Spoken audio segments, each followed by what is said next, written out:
Show was originated at V&A South Kensington and opened in V&A Dundee in August 2020. It's the first international retrospective of the revolutionary fashion designer Mary Quant, and it covers the period 1955 to 1975, which was the high point of her career in fashion. So coming into the exhibition, you see that the impact that Quant had on fashion with the evolution of the miniskirt. As you can see, this definitely wasn't an overnight change. You start in 62 with it being just below the knee, and by 66 with it being mid-thigh. There's some really special objects within this section, and some that I've come to know quite well over the run of the exhibition. One is particularly special to Dundee. As you can see, it's a fabric that isn't particularly known for being used within fashion. It's jute.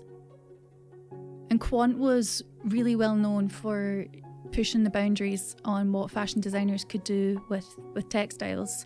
You can see this here, she's taken a really practical industrial fabric and turned it into a contemporary fashion object. Another object that I've come to love is this mustard lace dress. And it's got a special connection to me because one of the really special things about working on this exhibition is that you get to meet the women who actually wore the dress. And I was privileged enough to meet Jenny Fenwick, who wore the dress in the 1960s and then ended up donating it to the V&A. And Jenny speaks so fondly of this dress and what it meant to her as a teenager.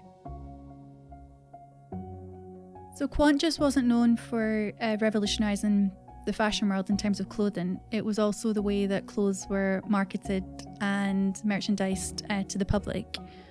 She was known from this from the moment that she sets up her first shop, Bazaar, which was on the King's Road in Chelsea in 1955.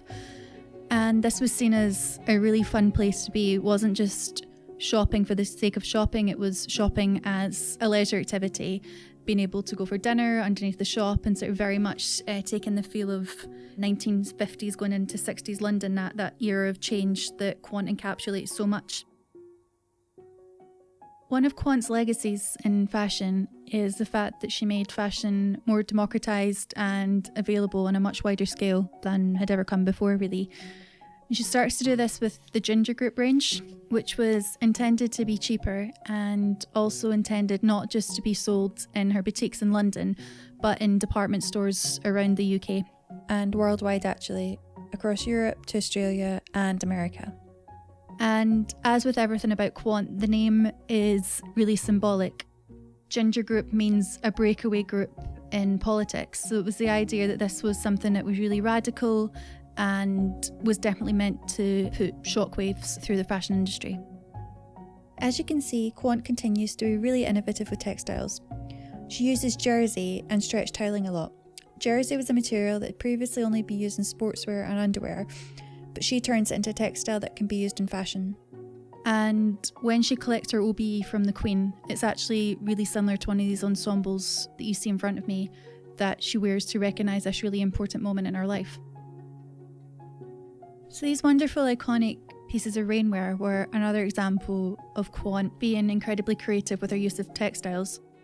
She has a collection called The Wet Look that debuts at Paris Fashion Week, and she collaborates with Alligator Rainwear and creates these really iconic pieces that she becomes particularly well known for.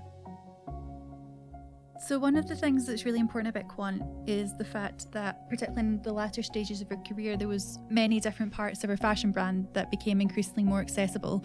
And that was through shoes and cosmetics and the iconic Daisy dolls that are super popular and that you see dotted through the exhibition.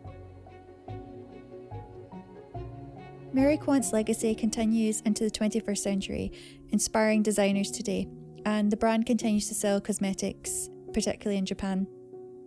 We hope that you've enjoyed the tour, and we can't wait to see you again when the museum reopens.